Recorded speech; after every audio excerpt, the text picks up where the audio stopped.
Hey guys, welcome back to my YouTube channel.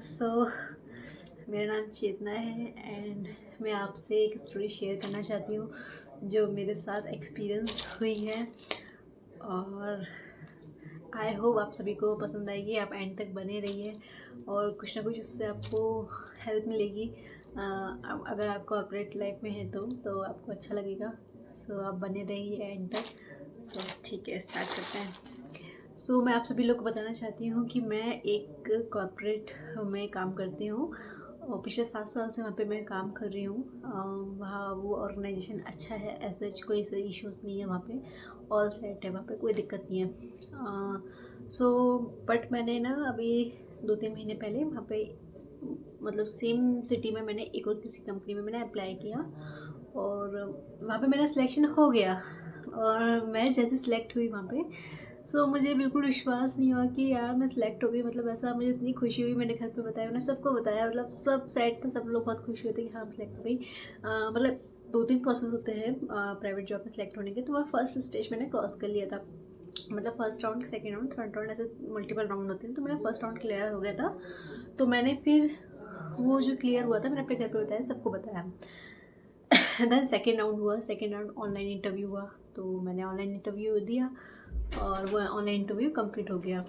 और उसमें मुझे कुछ दिनों बाद पता चला कि मैं ऑनलाइन इंटरव्यू में भी सिलेक्ट हो गई। और मुझे जो खुशी हुई ना, मतलब माय गॉड, बहुत अच्छा लगा। देन मैं सोच रही थी चलो ठीक है, सब अच्छा जा रहा है और फाइनली मुझे कुछ नया कंपनी मिलेगी और मुझे अच्छा लगेगा।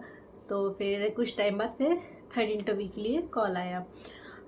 थर्ड इंटरव्यू ऐसा था कि वहाँ पे कंपनी में जाके मुझे वहाँ पे इंटरव्यू देना था।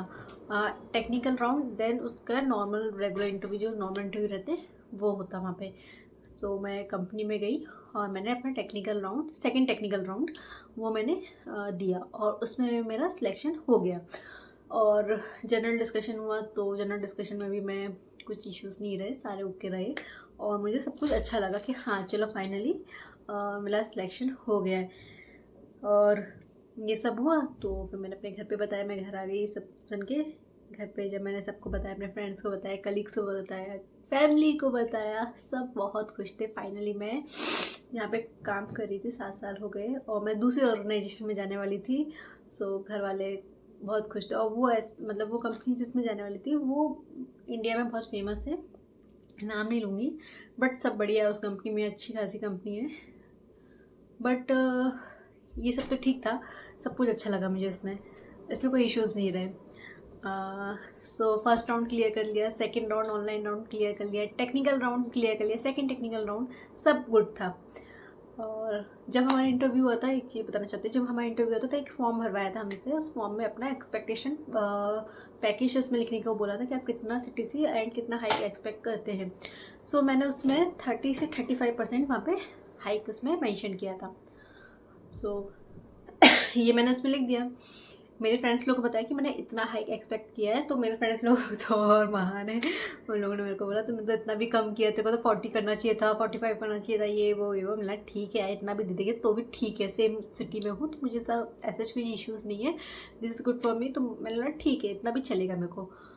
और फिर मैंने इस चीज़ को उसमें मेंशन किया एंड उसको सबमिट कर दिया ऑफिस में, मतलब उस कंपनी में। फिर इस कंप्लीट होने के बाद मेरा HR राउंड हुआ। HR राउंड का एक्सपेक्टेशन था कि हाँ, HR राउंड ने मुझे सारी चीज़ें बताई कि आपको टेक्निकल हो गया, आपका फर्स्ट राउंड क्लियर हो गया, सेकंड राउंड क्लियर हो गया, आपका इसके बाद मेडिकल होगा, आपका वेरिफिकेशन होगा, आपका सब कुछ होगा। वो सारी चीज़ें बता दी। मैंने ओके ओके मैम, सब ओके है मेरे लिए, कोई दिक्कत नहीं है, सब देख लो, मैं तो वैसे भी कोई दिक्कत नहीं। फिर मैंने उनसे बोला कि मैम CTC का क्या रहा, आपने बताया नहीं अभी तक। तो फिर उन्होंने बोला कि आपका सब कुछ सिलेक्ट हो गया है, हम आपको बताते हैं अब। मैंने ठीक है, नो इशू। फिर उनका एक दिन कॉल आया। उन्होंने मुझसे बोला कि आपका जो एक्सपेक्टेशन था 30 से 35, उसको तो हम फुलफिल नहीं कर पाएंगे। जैसे ही उन्होंने मेरे को ये बोला कि फुलफिल नहीं कर पाएंगे, मैंने सोच लिया कुछ तो दाल में काला है। मतलब मुझे एक्सपेक्टेड था कि वो कंपनी अच्छा खासा मुझे हाइक देगी, क्योंकि वो कंपनी बहुत अच्छी है और काफ़ी नाम है उसका। और इतना तो यार वो इतना नॉर्मल दे देती वो कंपनी।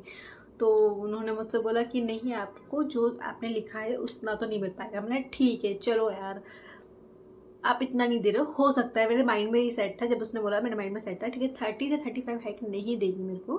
सो मुझे लगा कि 20 से 25 तो देगी ही, इतना तो वो दे ही सकती है यार। मतलब ये मैंने एक्सपेक्ट नहीं किया था कि वो इसमें भी उसको इश्यूज़ रहेंगे, ठीक है। मैंने बोला ठीक है मैम कितना देंगे आप, कितना हाइक मुझे मेरा बन रहा है वो आप बता दीजिए। तो उन्होंने बोला कि 6%। जैसे ही उन्होंने मेरे को बोला ना 6%, मेरा दिमाग आउट। मैंने बोला मैम फिर से बोलिए, क्या बोला आपने? बोला 6%, मतलब 6 आपका CTC रहेगा एंड 8 आपका वेरिएबल रहेगा, टोटल मिला के आपके 8% का हाइक लग रहा है एज ऑन करेंट सैलरी जो आपका है अभी। तो मैंने सोचा, जब मैंने जैसे ही सुना मेरा दिमाग वैसे आउट हो गया था। मैंने बोला मैम ये बहुत ज़्यादा कम है, मतलब आप समझ रहे हो, मैंने 30 से 35% ऑलमोस्ट मैं आपको फर्स्ट डे से ही लिख के आई हूँ। आपकी जो फॉर्म था उसमें मैंने लिख दिया था आपको, अगर वो फुलफिल नहीं था आपके लिए तो मेरा आगे तक प्रोसेस ही नहीं करवाते ना, समझ रहे हैं आप। अगर आपको पता था कि मैं उतने में नहीं सेटिस्फेक्शन हूँ, आपको पता था कि नहीं रहूँगी क्योंकि मैंने उसमें लिखा है, तो आपने आगे तक क्यों प्रोसेस करवाया? आप मुझे सारा प्रोसेस करवा रहे हो प्लस उसमें मुझे 6 to 8% बोल रहे हो, तो मतलब इतना समय तो मेरे लिए वेस्ट ही गया है ना, आपने जो भी करवाया। तो उन्होंने बोला कि नहीं हम इतना ही दे पाएंगे। तो मैंने उनसे 3 चीज़ पूछी। मैडम आप मेरे को हाइक नहीं दे रहे हो, ठीक है। आप मेरे को, मैंने जो डेजिग्नेशन मांगा था एक्चुअली जो मैं इस कंपनी में हूँ मुझे उसमें और कुछ इश्यूज़ नहीं है, बस उसमें ये इशू है कि उसमें प्रमोशन नहीं हो पा रहे अब, इसलिए मैं स्विच करना चाहती थी और हाइक उस हिसाब से मिल नहीं रहा है। This is my main reason जिसके कारण मैं स्विच कर रही हूँ, बाकी ऐसा कोई दिक्कत नहीं, बाकी सब ठीक है उसमें।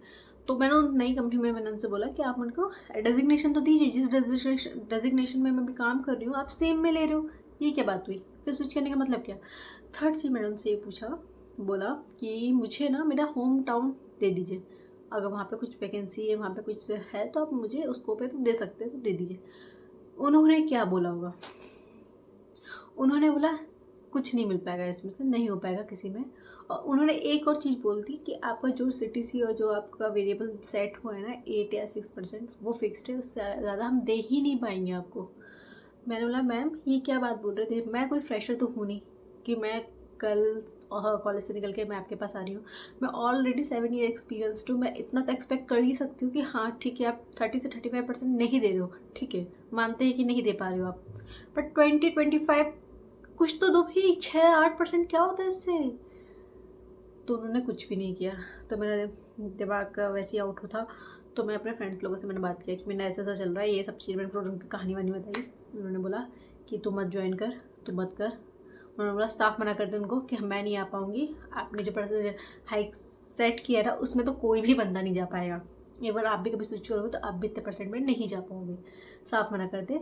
तो फिर मैंने उनको बना, फिर नेक्स्ट डे कॉल आया कि मैम क्या सोचा आपने, क्या है? मैंने मैम मैं इतने में नहीं स्विच मतलब कर सकती हूँ, आपने परसेंटेज बहुत कम बोला है और मेरे से नहीं हो पाएगा इतने में, मैंने साफ मना कर दिया।